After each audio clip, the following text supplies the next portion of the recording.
Merci de nous rester fidèles et bienvenue à ce journal à langue française dont voici d'abord les principaux titres.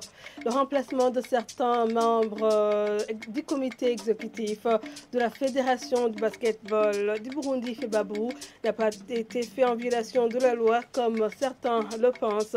Jean-Paul Manilakidza, président de la Fédération de la FEBABU, l'a dit ce vendredi, c'était au cours d'une conférence de presse. Le gouvernement burundais devrait penser à des planifications à long terme de son territoire pour des projets d'intérêt public afin de limiter des indemnisations doubles ou inutiles. Emery Nukuri, expert en droit foncier, réagit après l'alimentation de la population qui réclame des indemnisations. Restez avec nous pour plus de détails.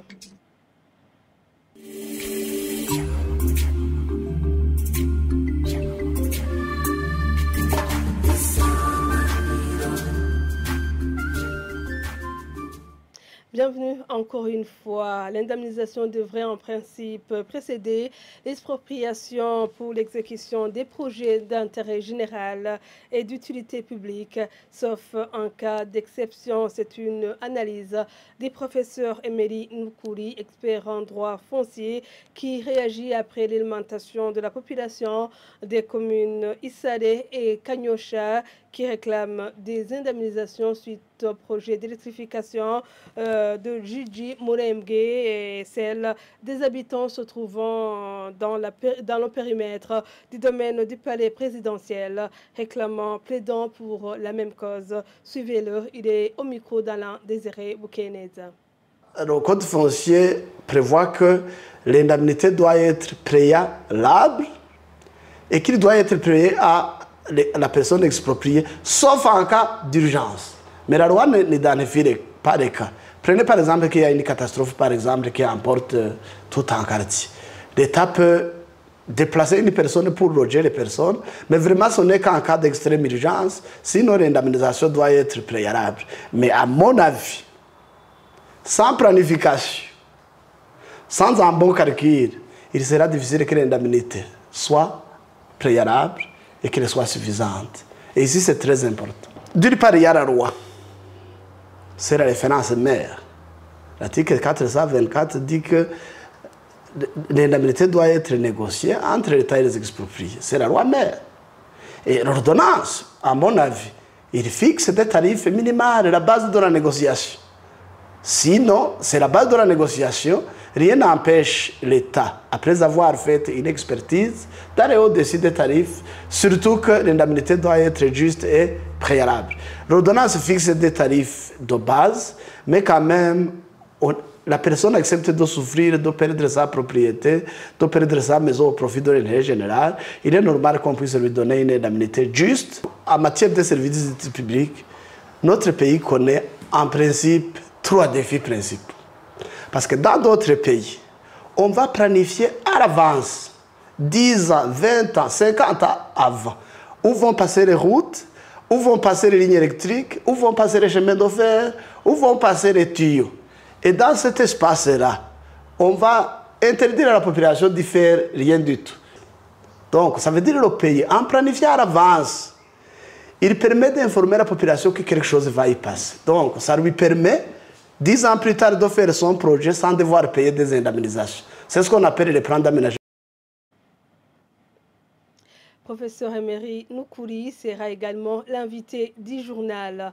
Et certains habitants de la ville de Bujumbura s'indignent de la pénurie répétitive des produits pétroliers au Burundi.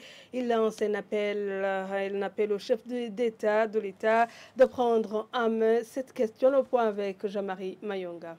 Dans différentes stations visitées dans la capitale économique Bujumbura, comme à la station appelée chez Katikati, le constat est que la quantité du carburant distribué ce vendredi n'a pas suffi aux nécessités. Les véhicules étaient alignés, attendant d'être servis, mais tous n'ont pas eu la chance d'avoir ce carburant. Aucune goutte d'essence ou de mazout dans une des stations se trouvant à l'avenue de la Victoire en face du centre culturel français. Certains conducteurs de véhicules nous ont signalé qu'ils viennent de passer plus de 5 jours attendant d'être servis sur cette station. Il signale qu'ils ne comprennent pas la cause de cette pénurie du carburant qui s'observe de temps en temps.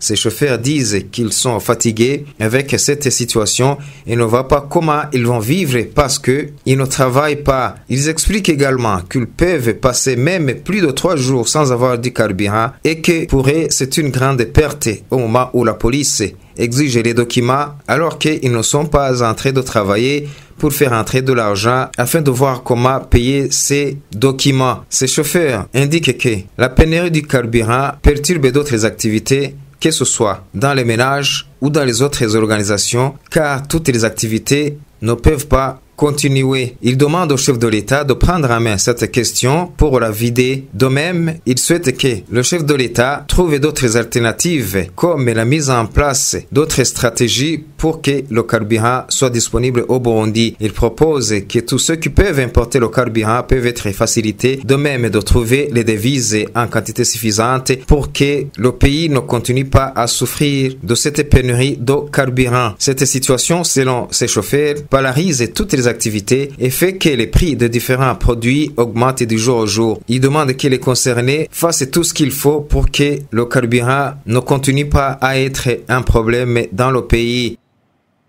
Merci Jean-Marie Mayonga et la société pétrolière du Burundi, Sopebu, chargée de planifier et de coordonner l'importation, l'entreposage et la commercialisation des produits pétroliers à un capital de 120 milliards de francs burundais. Son directeur général a un mandat de 4 ans renouvelable et le conseil d'administration est composé de 7 personnes, dont un des représentants des importateurs des produits pétroliers, selon un décret présidentiel du 20 février de cette année. Mireille Kanyange revient sur ce décret.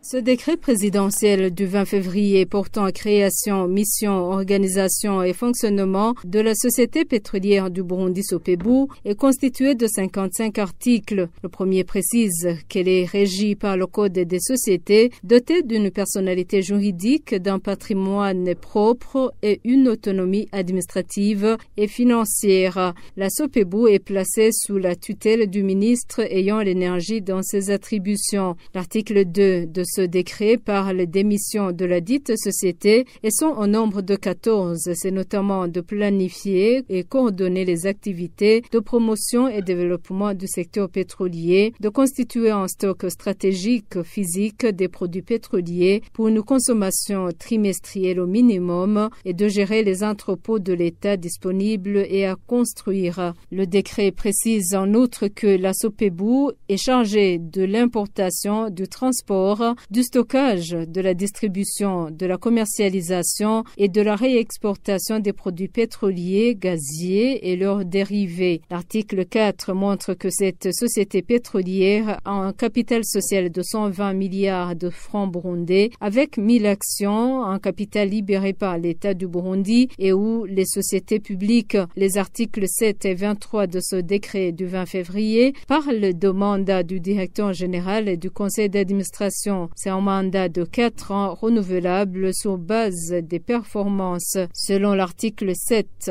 le conseil d'administration est composé de 7 membres. 6 représentent l'État. Il s'agit du directeur général de la société, d'un représentant de la superstructure, du ministère en charge des finances, du ministère en charge de l'énergie, du ministère du commerce, du ministère en charge de la sécurité et le 7e membre représente les importateurs des produits pétroliers. Selon l'article 31, le personnel de cette société, y compris les directeurs, sont recrutés sur base des tests et concours conformément à la législation en vigueur. Quant à l'article 42, il montre que les comptes de la Sopebu sont placés sous le contrôle permanent de 2 commissaires aux comptes pour un mandat de 3 exercices budgétaires non renouvelables et nul ne peut être candidat au poste de commissaire aux comptes de la société s'il est apparenté ou allié jusqu'au 2e degré du directeur général ou d'un membre du conseil d'administration.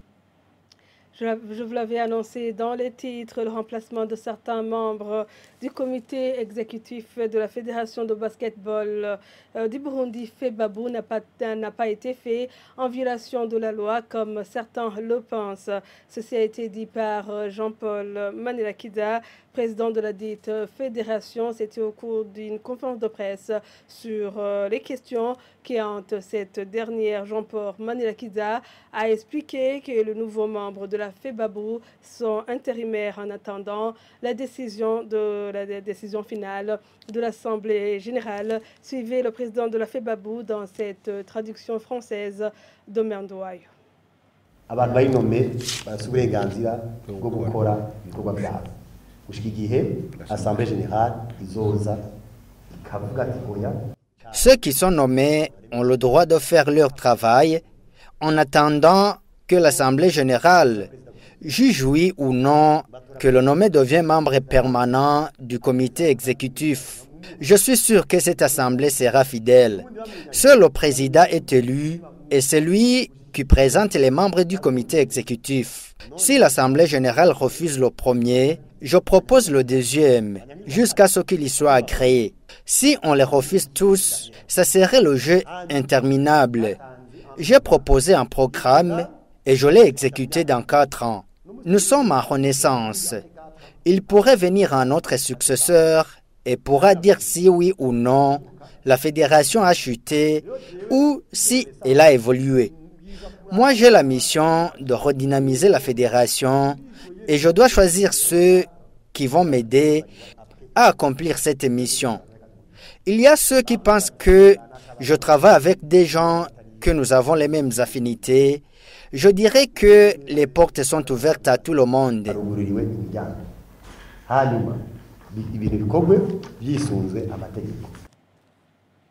Comme promis, c'est le moment de suivre l'invité du journal. Il répond d'une façon générale aux questions d'indemnisation. Professeur Emery Noukouri répond aux questions d'Alain Désiré Boukeneza. Professeur Emery Noukouri, vous êtes expert en droit foncier. Bonjour. Bonjour. La Régie des eaux procède ces derniers jours à l'installation des poteaux électriques. Certaines populations se lamentent qu'elles n'ont pas été indemnisées pour cause des dommages occasionnés. Comment qualifier une telle situation? Certains confondent le passage des lignes de haute tension avec une expropriation. À la base, il y a un projet de construire un barrage, d'acheminer l'énergie électrique jusqu'aux bénéficiaires. Ça veut dire que c'est un projet d'emblée qui est d'intérêt général et d'utilité publique. Il prévoit des servitudes de regard d'utilité publique. Ça veut dire un chemin de passage d'un intérêt général au profit de l'État. Quand il fait passer du courant électrique, des tuyaux d'eau, du gaz, des chemins de fer et des routes, par principe. Et selon la loi, lorsque l'État fait passer des lignes à haute tension, le principe, c'est que l'État n'indemnise les personnes que lorsqu'il y a des dommages. Dommages causés. Est-ce que, alors, si les dommages ont été indemnisés, la propriété reste au premier propriétaire, c'est-à-dire que les populations peuvent continuer d'exploiter? Oui, la base pour une servitude, c'est qu'elle ne prend pas toute la propriété. Ah, vous avez dit que c'est différent de l'expropriation pour cause d'utilité publique. On y revient. Mais d'abord, quelle procédure alors pour ce cas de passage, de servitude de passage pour ces poteaux électriques? Bon, la loi ne prévoit pas une procédure propre. C'est une procédure qui est calquée à la procédure d'expropriation. Si vous permettez, en cas de procédure d'expropriation, on va déposer le projet d'utilité publique. Mais en cas d'expropriation, on va prendre la terre. Mais ici, on ne va pas prendre la terre. En matière de services d'utilité publique, notre pays connaît en principe 3 défis principaux. Parce que dans d'autres pays, on va planifier à l'avance, 10 ans, 20 ans, 50 ans avant, où vont passer les routes, où vont passer les lignes électriques, où vont passer les chemins de fer, où vont passer les tuyaux. Et dans cet espace-là, on va interdire à la population de faire rien du tout. Juste des simples écritures de 3 mois qu'on peut laisser. Donc, ça veut dire le pays, en planifiant à l'avance, il permet d'informer la population que quelque chose va y passer. Donc, ça lui permet, 10 ans plus tard, de faire son projet sans devoir payer des indemnisations. Donc, le premier défi, c'est pour le Burundi d'anticiper. Et dans la vision 2040, pour y arriver, il faudra anticiper dès le début. Où vont passer les routes, où est-ce qu'on va faire passer l'électricité, le gaz, les chemins de fer. Comme ça, on va interdire à la population dès le début de construire des maisons, de planter des forêts, de réaliser des projets qu'il faudra indemniser. Le deuxième défi, c'est quand l'État va exécuter un projet. Par exemple, pour la ligne Djidji et Murembwe, on avait planifié un chemin initial. Et l'indemnisation était bien faite. Même les propriétaires des maisons, on avait d'abord construit les maisons avant même le passage de la ligne. Et l'État perd 2 fois. D'abord, il y a des personnes qui avaient été déjà indemnisées. Les lignes ne vont pas passer chez eux. L'État vient de perdre de l'argent. Et s'il change le chemin, il faudra alors indemniser les nouvelles victimes du chemin. Donc l'État vient de perdre 2 fois. Donc, pour les premiers, ils vont avoir beaucoup d'argent. Les seconds, ils vont voir qu'on a calculé moins d'argent parce que ce sont des tarifs étatiques. Et ils vont commencer à se lamenter parce que ce sera une discrimination. L'expropriation pour cause d'utilité publique, oui. Vous l'avez bel et bien dit que c'est différent de cette situation de servitude de passage. Oui. Et pour l'expropriation pour cause d'utilité publique, oui. Le cas récent qui ne cesse d'être parlé, c'est le cas de 160 hectares, par exemple, proche de la présidence. Pourquoi aujourd'hui de telles lamentations persistent? Là aussi, je reviens à l'aspect planification. Lorsqu'on a planifié de construire un parc, pourquoi au lieu de prévoir 200 hectares, on a d'abord prévu 40 hectares? Et après, entre-temps, les gens voient qu'il y a un palais, les prix des parcelles vont monter et les gens vont venir construire. Mais si on avait anticipé dès le début en disant les 200 hectares, c'est pour le parc, au moins on aurait indemnisé pour la terre et non pas pour les maisons. Maintenant, il faudrait indemniser pour la terre, mais aussi pour les maisons. Et quand on parle de planification, la planification de l'expropriation elle-même, la planification des indemnisations, mais aussi la planification des périmètres de protection. Et c'est par ici que nous mettons un point final à ce journal. Merci à vous tous de l'avoir suivi.